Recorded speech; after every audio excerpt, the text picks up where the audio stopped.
Alright, so I'm currently reading chapter 1 of Kindertransport, and before I start reading the chapter, I'm looking back at my preview questions and my predictions that I made. And as I'm reading chapter 1, I can already see that one of my predictions is incorrect, so I'm going to go ahead and modify that. During chapter 1, my house, I see that the main girl, Olga, has a brother, Hans. It's right here on the very first page, so I'm going to go ahead and make a note of that my prediction does need to change. So I'm going to say I'm modifying it. And we see that Olga is not an only child. She has a brother, Hans.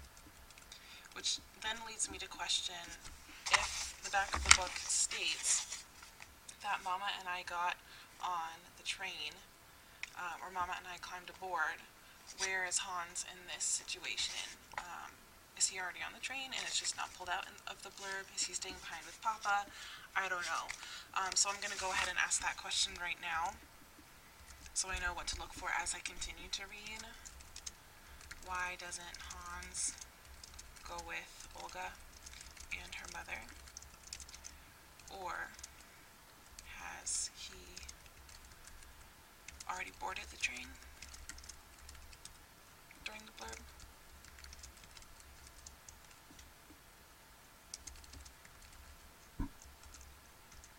Just so I kind of keep that reminder. I also, just on this first page, I have a clue.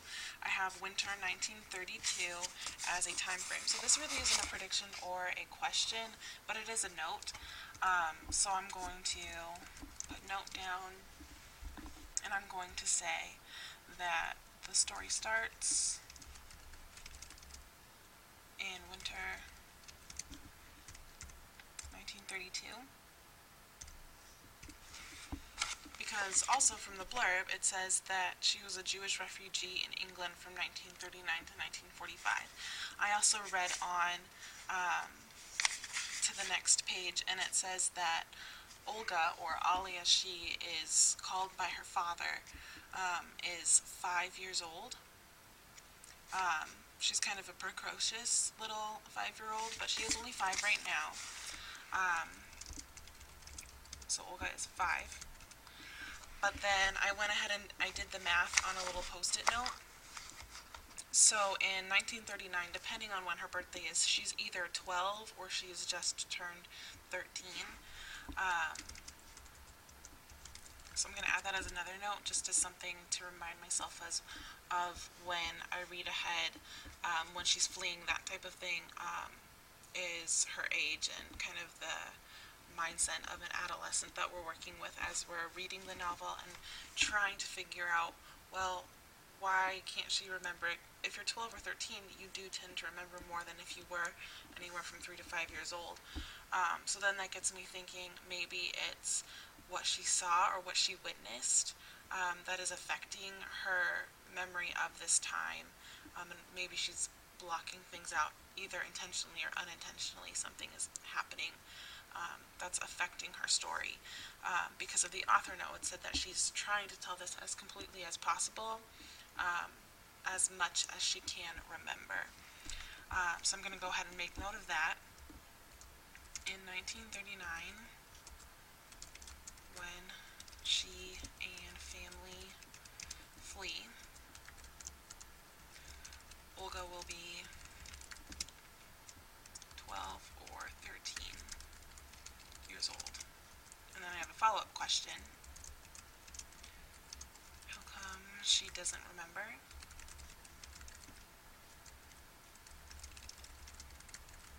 all the events?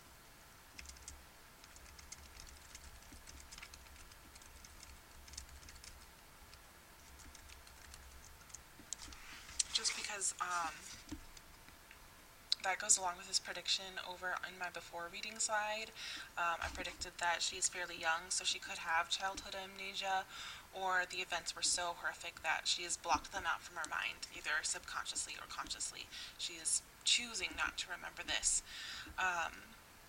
So I am addressing that prediction as well.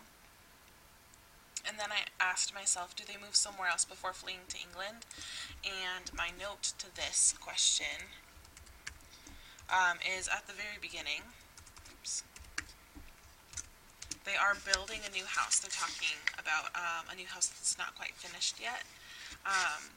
So my next question is, Chapter 2 is moving day, so I'm thinking this isn't when they're actually fleeing Germany. I think this is when they're moving from their apartment to their home, so we don't have a secondary fleeing option. So Chapter 2 will start the move to the new house, out of the apartment.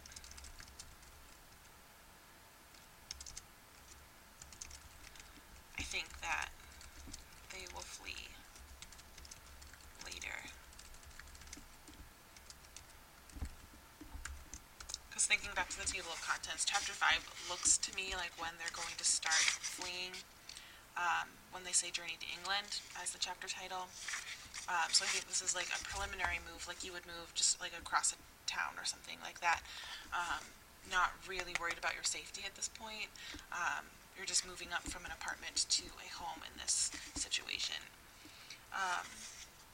And there's my little notes posted. And that's really all I'm going to do on Chapter 1 as my during reading notes kind of crop up here. So I'm taking what I think a lot of notes, because Chapter 1 is really only 2 3/4 pages long.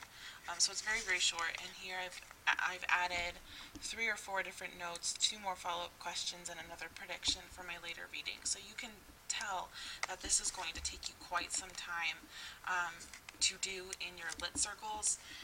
If you're taking the time to really do it well, then think about what you're reading, why you're reading it. I still haven't even hit on any of the perspectives yet that we want to talk about in reading. It might be a little early in Chapter 1, but that's also something to maybe make note of before I close out here, is what does Olga's story tell us about the perspectives of her hometown? And I'm pretty sure Chapter 1 told me what her hometown was. She is German. I did answer that question.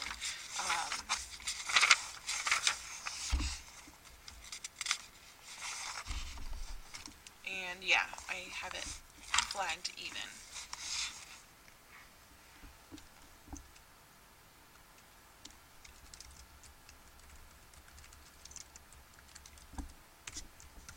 She lives in, I think it's Stuttgart, maybe, Germany.